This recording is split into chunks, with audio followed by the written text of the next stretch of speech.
Welcome to EM Pulse, bringing research and expert opinion to the bedside. We're your hosts, Sarah Medeiros and Julia Magana.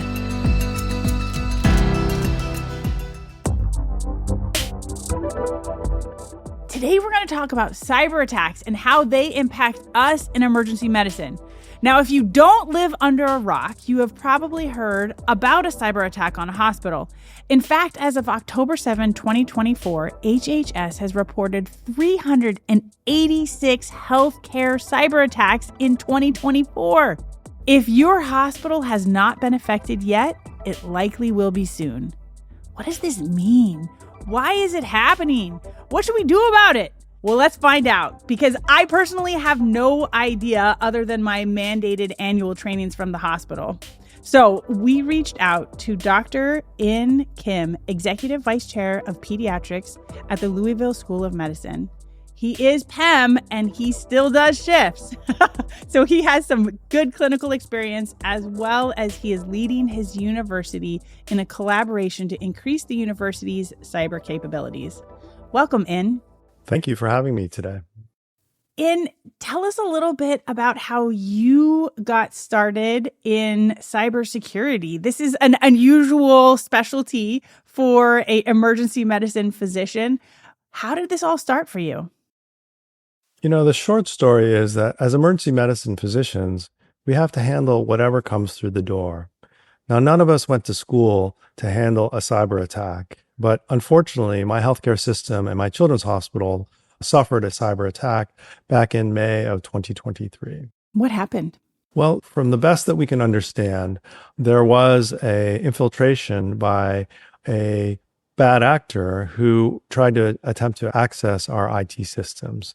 Most of the physicians had no idea what was going on, except when a system is under attack, they essentially have to shut everything down because they have to figure out what's going on, right? And once they understand that somebody's in the system that shouldn't be in the system, they're doing everything possible to protect all of their protected health information from there.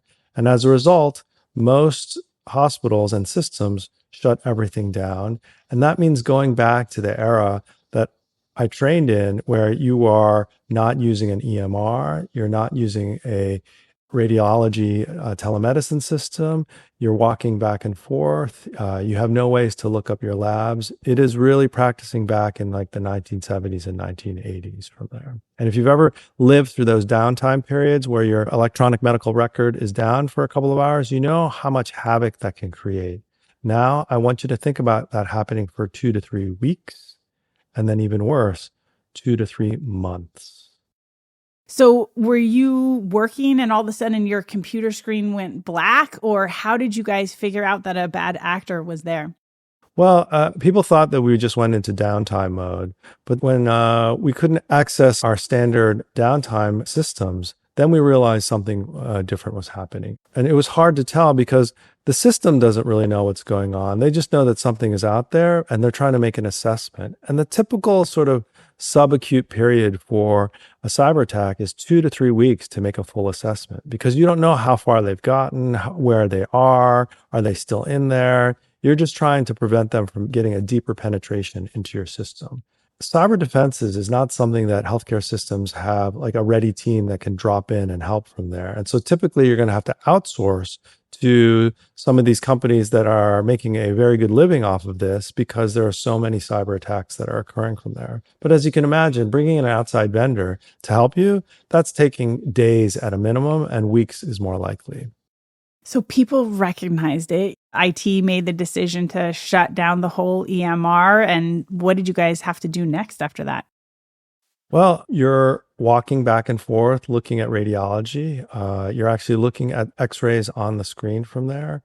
You have no way of looking up labs, so you're having to sometimes send runners down to the laboratory to do things. Now, I trained in an era where we didn't have electronic medical records. And so moving to paper charting was actually pretty comfortable for me. But there's a whole generation of physicians who have never paper charted, right? And you can pick a date somewhere, maybe in 2010, 2005. And so if you trained after that, It means that you actually have never written an order for, in pediatric emergency medicines, milligrams per kilo dosing, because your computer in your pharmacy does that automatically based on the kilograms weights that has been inputted into your computer. So you just click on it and it happens for you. But now we got people pulling out their phones, calculating milligram per kilo dosages. And thank goodness we have pharmacists embedded into our ED, because they were double checking it and triple checking everything, because that was an easy way to make a bad error. But just paper charting and then the milligram per kilo dosing. And then for those of you who can remember the days of writing admissions orders, all right, there's multiple types of ADC Van Dismals was one of the mnemonics, right? That we learned. All right, like I said that, and I just get this blank stare, and as if I am some dinosaur from another era, and then said, okay, and as much as it was a hard, difficult environment, there were so many positives that came out of it. Like our senior faculty thrived, right? Because they knew how to kick off the rust, so to speak, and get back into the mode and still churn through patients through paper charting from there. Our younger physicians, they struggled. And so they had to get the mentoring from our senior physicians on how to do things properly. And so there were some really funny conversations and interactions. How long did you guys have to function this way? It was a couple of weeks, and that's a short time frame. It could be a couple of months or so. And it was a very slow rollout before we could, get back into our full functionality. And credit to our C-suite leaders at the hospital and the healthcare system, because they just shut everything down to protect the patients, to make sure that nothing got out from there. And we're thankful that to this point in time, nothing has gotten out that's been harmful to patients. But you don't know that at the time. You're fearful that they're in there swimming through your aunt and uncle's medical records and extracting all sorts of data that could be really harmful if released to the public from there. And so I give credit to my leaders for making some pretty fast decisions. Let's be honest, like this is the worst nightmare for a chief informatics officer. It's not a question of if, the question is when. And quite honestly, as we talk, every single healthcare system is probably getting probed right now by thousands, tens of thousands of attempts to try to penetrate our cyber defenses. Sometimes we give our IT people a hard time with how hard it is with dual verification, or, how they won't allow us to pop in sort of an external drive so we can pull up somebody's medical records and that kind of stuff. They're super careful. And I understand that because I've seen the other side now, and I've experienced how disruptive it can be.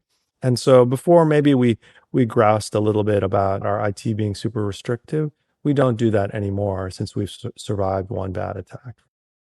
I could see that being very motivating. Yeah. Let's kind of get into that. And I think these two questions kind of stick together here, but why are people trying to do cyber attacks to healthcare systems? And what are the downsides? Like, why are we so concerned about this? You've mentioned about how it impacts us clinically from a not having access to the EMR and potential errors, but what are some of those downsides? I could start with the why and just say, it's all about the money, right? I mean, this is essentially a extortion ransomware type of a scenario where they say, we're going to lock you out of your system, like Atlanta, like that poor pipeline company that raised our gas prices, a couple of years ago, and just lock you out until you pay us X millions of dollars for the key to get back in from there. So that's one way. The other is another form of extortion, effectively, is if they can get into your systems and get to protected health information, then they can try to get a larger dollar amount out of you. And these are really sophisticated actors. This isn't just like some hacker who's like a teenager sitting in their room trying to do this. This is quite honestly organized crimes, and some would argue even organized governments that are doing this. This case, we believe, it's been publicly stated, so I could say that this was Black Cat, which is notorious for attacking healthcare systems. And according to our sources, is based out of Russia, which, as you know, is a volatile type of scenario. You mentioned money. Is it just money, or is there like deeper CIA, State Department type of stuff that's going on here?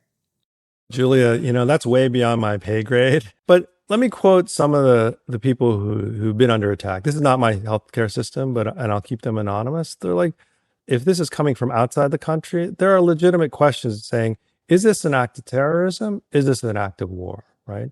And just imagine you're a CEO of a hospital.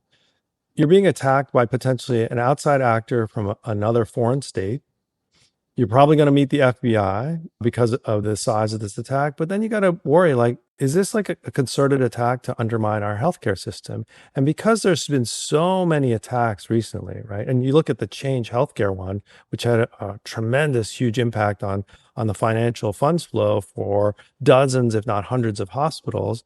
One could argue that, in today's age, cyber warfare and cyber attacks are sometimes indistinguishable overall. And we only need to see what's going on in some of the hot zones in the world. And I don't want to get into the politics of that because I don't quite understand that.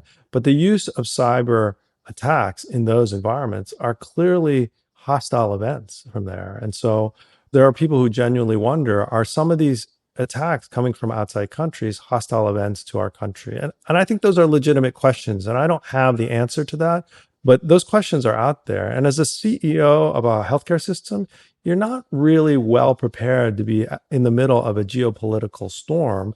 With due respect to all of our CEOs out there, they're in the business of taking care of people and keeping the lights on in our hospitals and our healthcare systems. And so that only complicates the situation further from there. And then when it gets that complex, then you have to think about your ability to be agile in your response is slowed down because maybe there's other state entities or federal entities that need to come in and help to investigate because they're making sure that this isn't some type of hostile act on our country. It's a super complex issue. And I never would have thought that as an emergency medicine physician, I would be taking into consideration geopolitical context of who's attacking me. But in our digital world, this is where we are. And quite honestly, to quote one of my older colleagues, like, I didn't go to medical school for this. I didn't go to any school for this. I'm in the business of taking care of kids or taking care of my patients. I just know that this is negatively impacting me because I can't access my EMR. I can't access my radiology imaging system. I can't access labs. And those are kind of the key sources for us to get our work done from there. Yeah. I think that's what I wanted to really look at with you is that it feels like this is not just about finances, but is part of a bigger structure. And, on a practical level, I think to take that back to us who didn't go to medical school for these things is to recognize that we are one thread in the tapestry of life in the United States and the international world, but it is a very crucial thread. And when you pull at that thread, it does impact the entire tapestry of the United States. And we are very, very important for staying healthy and well as a country. And if we don't protect that thread, there's big implications. And we just have to recognize who we are in that overall big picture and the importance of taking this seriously. I would agree with you.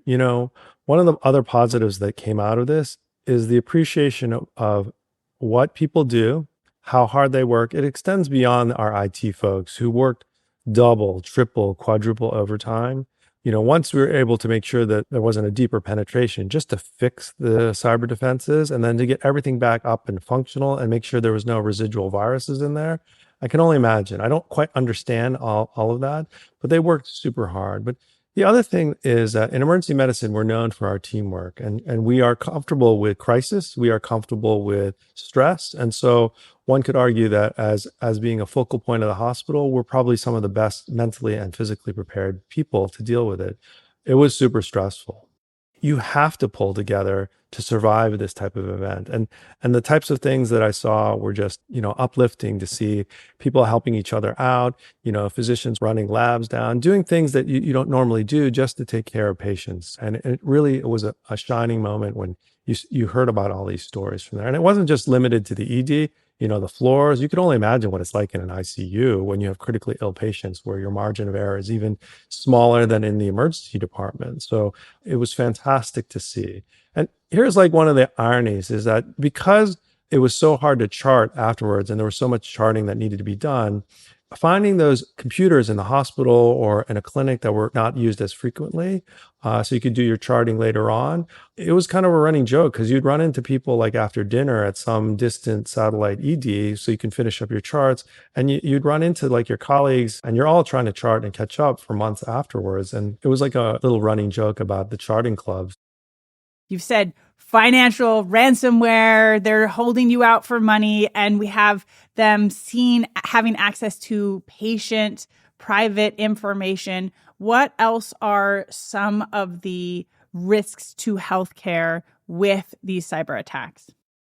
Here's the dark side of cyber attacks, and there's some data to support that, is that mortality rates in systems go up during cyber attacks because you just don't have your normal monitoring and systems from there. And there is a scary anecdotal story that somehow they got into the neonatal monitoring and may have led to the deaths of some babies in a NICU. And so that scares the daylights out of our IT people.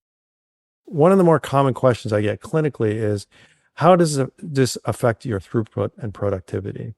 And I'm saying, well, if it doesn't grind it to a halt of 0%, if you're lucky, you can achieve like 20-25% of your standard throughput productivity from there. Wow. And so you can only imagine what your length of stays are going to look like in the emergency department, because it's just going to get longer and longer and longer, right? And we know that the magic 4 or 5 hours, people are just going to start leaving and going home. And as physicians, we always worry about those bad outcomes for those patients who potentially were sick enough to be there and went home and then got sicker and potentially had a bad event at home from there. And here's another practical consideration. And I'm going to give credit to one of the chief clinical officers who still wants to remain anonymous because of this stuff. But I'm going to give him credit that says that maybe we should be practicing downtime for a full day or two as a disaster drill, right? And then here's another consideration that we never thought about. We only have paper charting for a couple of days at most. Nobody keeps those reams. Remember the old days, we had like stacks and stacks of papers. Like where's the blank charts? Where do we start this stuff, right? You literally will run out of paper in 48, 72 hours. Nobody keeps that. So then you got to establish a relationship with a local printing company. And then imagine, it's not just your hospital, it's your entire system. So you got all your outpatient, you got your inpatient. You're talking about like running printers nonstop to keep up with all this stuff. Like nobody is going to keep a warehouse full of paper for 7 days, let alone 70 days. So you're going to run out of paper. That's one of my practical considerations, is that as you start to prepare for these types of disasters, you should think about it. And, we work in other disaster preparedness types of networks together. And so I'm going to be upfront with you in saying that we have done a great job preparing for biologic viruses, but the world is really worried about digital viruses, and they can do even more harm than biologic viruses. And digital disasters, and a cyber attack is a digital disaster. We should consider the fact that, in my region, we've had some terrible tornadoes, some terrible flooding, right? But think about our colleagues in Florida and North Carolina who just survived some horrific hurricanes that are down there. So we all have sort of our more common disaster, but a digital disaster could hit anywhere, anyone, any place. The question is your system prepared for that? And the answer is probably no, not because they don't want to be prepared, it's because people just don't know what this is about and they're not quite sure how to prepare for it. And then as emergency medicine, I'm going to challenge our group to say that we are always at the forefront of disaster preparedness because we are the recipients of that. And so we are probably best prepared to deal with any type of disaster. It's our flexibility and our nature. And so we as a group should be out ahead of this as opposed to behind this and say, how are we going to deal with the next digital disaster, right? I'm just going to list a series of hospitals that have been attacked in the past 5 years. Boston Children's, Toronto Sick Kids, us, Lurie Children's was there, Tampa All Children's, right? There's a story that there is an honor code that supposedly existed within cyber terrorists that they would not attack hospitals or children's hospitals. And so supposedly, and this is reported in the press, and I can't confirm this, but our friends at Sick Kids can, is that when they violated that and took over sick kids, apparently they gave them the key to unlock their ransomware without harming the children in sick kids. You'd have to talk to them about the verification of that story, but that's out there in the press. But clearly, I think based on the fact that you just listed those hundreds of attacks that have occurred, that honor code no longer exists within the cyber terrorists or the cyber attackers. Let's just really quick go through the different scaffolding of like what practically happens when a cyber attack happens. At the C-suite level, at the big level, what are they doing when a cyber attack happens? What kind of decisions are they making? Who are they calling? Just real brief. I wasn't in the C-suite for our attack to make the decision. I mean, these are decisions that are happening at the highest level. And as I mentioned before, that assessment period, the subacute phase, is 2 to 3 weeks to figure out what's going on from there. And then there's usually a chronic phase of 2 to 3 months where you start to turn things on slowly. And that's what I meant before when we met in little charting groups, like back in the old days of having those charting rooms, because the systems weren't fully operational right away. You don't just turn the switch back on and have all the functionality that you had before, and things are incredibly slow. And then you have all these people trying to catch up on backlog, so it slows the system down even further. And as a result, that's why you're charting after your shifts even more so. Then you're bringing in outside people too to assess what's going on. And your healthcare system is dealing with potentially the federal government, certainly your state and local government, and trying to balance all of those stakeholders to figure out, is this a criminal act? Is this a state-sponsored act? And so it's super complex. And I do know that your C-suite, they're working overtime, right? 24/7 for the first couple of weeks or so, nonstop. So at the system level, they are circling the wagons, trying to prevent worsening intrusion into the system, protect that patient safety, patient data, and also the employees within inside of the health system. The circling the wagons is the key piece. They're going to get 3-letter agencies involved. They're going to get outside experts in to help figure out what happens. So when we see everything go down blank, it may be because we don't have access, or it may be because they're trying to figure out what's going on and what steps we need to do to protect further. And they are also going to be thinking about some of those practicalities of how much paper do we need? What are our backup systems in place? Is that a fair summary? That's a pretty fair summary. That's actually an accurate assessment of what's going on. And I think there's also this balance of information and understanding, right? Everybody wants to know what's going on. When am I going to get my stuff back?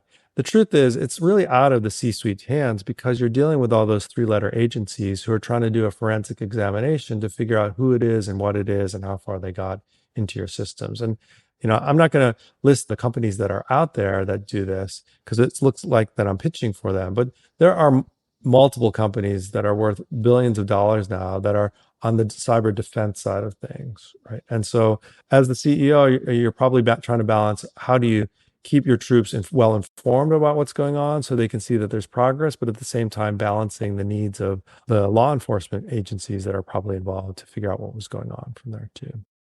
And then at the individual and departmental level, we just have to recognize that we are going to move a lot slower and that we need to come together and use different skill sets, like knowing how to write a Van Diesel order admission orders and be able to kind of work together and be patient with each other and with the system, because it is going to be a whole lot less efficient. And then long term, you are kind of trying to pick up the pieces of what has happened, and that we all have to recognize this may have happened in a matter of hours, but it's going to take months for us to rectify the ship. Is that fair? I think that's fair. 2 to 3 months is a pretty good response to where you start to get some functionality back. On a practical level, when you guys got the EMR back, did you have to chart retrospectively, or did you just work with all of the paper charts during that time period? Well, then you get into the practicality of buying those mass scanners that can scan in like reams and reams of paper into the chart from there. So no, we didn't have to go back and rechart on them. We just used the paper charting that's a part of it. But as you know, trying to find data from things that are put into a paper chart just means that that data often is lost because it's so hard to extract, to figure out, how does that CBC compare to this this one that I just recently got on this person that has a hematologic disease. If it's during that time frame, it's probably too difficult to access. Yes, it's probably buried into some, part of your electronic medical record, but now you got to go back through and read through the whole chart to find what the results are. And sometimes you have the time to do it, but sometimes you don't. Okay, I think we have established I don't want to live through this. I don't want to do this. What is your advice to healthcare systems? Like, let's think big picture. What do we want them to do to prevent this?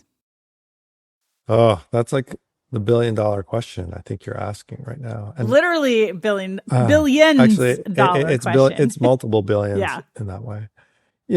What we would like healthcare systems to do is, and they are doing this, there are people who think about this 24/7 in your healthcare system. That's what they're paid to do on the IT side. And just making sure that you have enough of a budget to develop your cyber defenses or to partner with a company that's expert in terms of cyber defenses. And that's probably the better way to go down and to prevent this type of event for the future. It's a new frontier, right? And we don't really understand the implications of this. I mean, we haven't even touched upon the influence of artificial intelligence on cyber attacks. And when I give this talk at the national level, I have this image of a chess game going on, and you have offense and defense. The cyber attackers are the offense, and they're trying to develop a new code that is novel and unique, similar to COVID-19, that can get past not just our immune systems, but our cyber defense systems to get in from there. At the same time, our cyber defense teams are using artificial intelligence to anticipate that mutation, so to speak, of the code, so that way they've already prepared for it, so they can repulse the attack from there.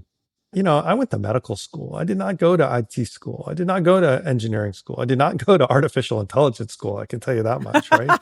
And so when I'm dealing with these questions, I'm sitting there going, oh my goodness, But the good news is for this audience is, remember, you're emergency medicine physicians, and we got to deal with it all, right? Anything that walks through our door, literally and figuratively from there.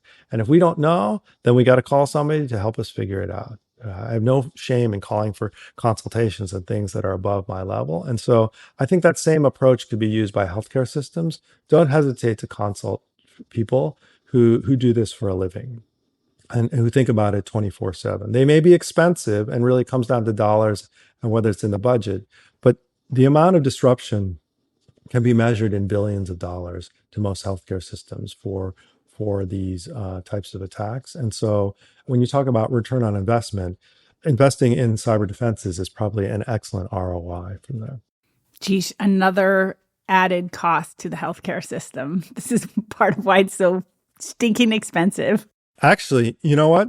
A CEO mentioned that to me. It's like, now it's going to be $1.05 instead of $1 to pay for that healthcare system because you added like 3 to 5% cost because cyber defenses are not cheap. And you're correct. It's adding to cost. And my CFO friends, who struggle with costs as is and are really tight margins are always talking about, how do we keep our costs down? Okay, that's big picture. What can individuals and departments do to help avoid this? The first thing that I would say to you, and this you've seen this probably in your Amazon and your other digital accounts, is using that twofold verification system where they send you the code to your smartphone and then you punch it in. I could talk about this because it was reported in the New York Times, right? The recent attacks on MGM and I believe and the casinos in Las Vegas, one of the ways they hacked in is they didn't have that type of simple protection. It's been reported it cost them hundreds of millions of dollars in value from there. And so that's one simple way that our systems can invest in it. And even though it's a pain to do it every time you have to log in, it does provide a reasonable amount of security that it's not a bad actor that's trying to slide in through other areas. The other things is just the simple stuff that we've learned and we're teaching probably our kids now is don't click on every email that's out there, especially ones that seem strange or different. And I like the fact that I now know what's an internal email versus an external email. It's like my landline, which I still have. I know I'm a dinosaur. I don't always pick it up because I don't know who's on the other side. And I rarely open those external emails. And I will be honest, I've missed a couple of emails that were semi-important from other institutions just because it's been indoctrinated into me to be very careful about what type of emails that I open up, because that's the way that they get into ransomware. We're all smart enough not to open up the email that promises you $2 million from some strange foreign bank that you need to tap into. But the bad actors are getting much more sophisticated on how they can hack into your systems. And so just being smart about what you try to do. Other things that I don't know if you experience, but my passwords now change every 90 days. Group passwords, I don't know about you, but having a group password to log into like my X-ray or digital imaging system is kind of the norm, but having to do that individually each time with each patient can be really cumbersome from there. And so that's a part of it too. What I would suggest to our faculty who are out there on the front lines is just know that this is going to make your workflow a little bit more kludgy, and just understand that that's kind of the price you pay for having the system to be operable in the long term. Easier said than done with some of my curmudgeonly friends, though. Yeah, I mean, I think it's fair. Everybody is a little bit put off by those constant annoyances. They're not even daily annoyances, right? They're like every touch point annoyances. But I do think that it is helpful to hear the context of why this is important, what the flip side of this looks like. And I think the lesson for all of us is just be patient and be smart about how you engage with the e-world, because it can impact all of us beyond just your own individual life. So just be smart and then be patient with those who make the decisions. Giving grace to your system for the fact that they are now super careful with their cybersecurity. So I'll give you another example, like being able to log into some of my emails through my healthcare system, never happening again, right? That's firewalled, where I can't get into my university email. I can't get into my Gmail because it's just too easy for that to spill over into the healthcare system. And so knowing that that's probably not going to happen ever again, and not complaining about it is probably part of it. That being said, who doesn't have a phone that they can't access their email, et cetera, through a separate system that doesn't put your healthcare system at risk? For me, I actually bring in my own laptop and do things wirelessly just because I have to stay linked into my university accounts. But it's a little bit slower now, and that's the price that we pay, and I'm okay with that too. All right. Well, is there anything else that you think that we need to know as emergency medicine physicians? Oh, there's so much that I don't know. And what I would suggest to you is that this is a new frontier. To quote somebody, this is the Wild West. And we'll be learning more and more from our colleagues in the IT and the cyber defense world as things get more sophisticated. And just to stay on top of it. And, we have somebody in our division who's an ultrasound expert. We have somebody in our division who's a sepsis expert. We have somebody who's like an educational and a simulation expert. We don't always have that luxury of having that IT expert, but that may be something that we as a field branch into, not only just for functioning better with technology because it's continued to advance, but this is one area that understanding the implications to our field, could allow somebody to develop a niche and a future out there. And if anybody's out there and is deciding to do that, please call me in 3 years because I will hire you in a heartbeat. Okay, young emergency medicine physician out there listening, this is your job. Call right now. Here it is. Here's how you can help us. I love that. For the rest of us that are not going to become cyber specialists, where should we look to stay up to date on this? The amount of publicity that has been around cyber attacks has been pretty high. And, as a society, we tend to get a little tuned out, because we move on to the next thing. And so there are some national defense websites that talk about this type of stuff. And there's actually newsletters and those kind of things. But I'm more old school in that I like relationships. And so I would stay in touch with your IT folks. And there's going to be a cybersecurity person out there. And then maybe they should be coming down to your division meetings on an annual basis and say, hey, this is what we did to improve our cyber defenses because we noticed that there's an uptick in our attacks in this environment. And so you just have to be careful from there, right? I took my kids to the Spy Museum in Washington, D.C. about 4 or 5 months ago.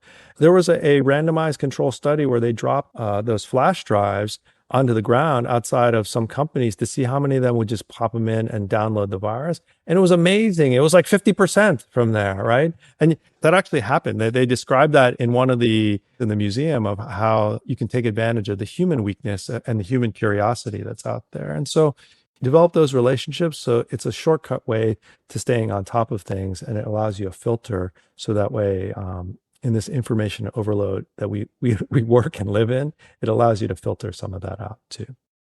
We talked a lot about big health systems. What about the small rural access hospitals? Does this matter to them? Oh, you definitely need to care about it because you probably don't have a big budget for your cyber defense, right? And so here's the business model, sad as it is for the cyber attackers. They know that the big players of the world, the Cleveland Clinics, the Intermountain Health, they got billions of dollars to spend on their cyber defenses. Rural county hospital place does not, right?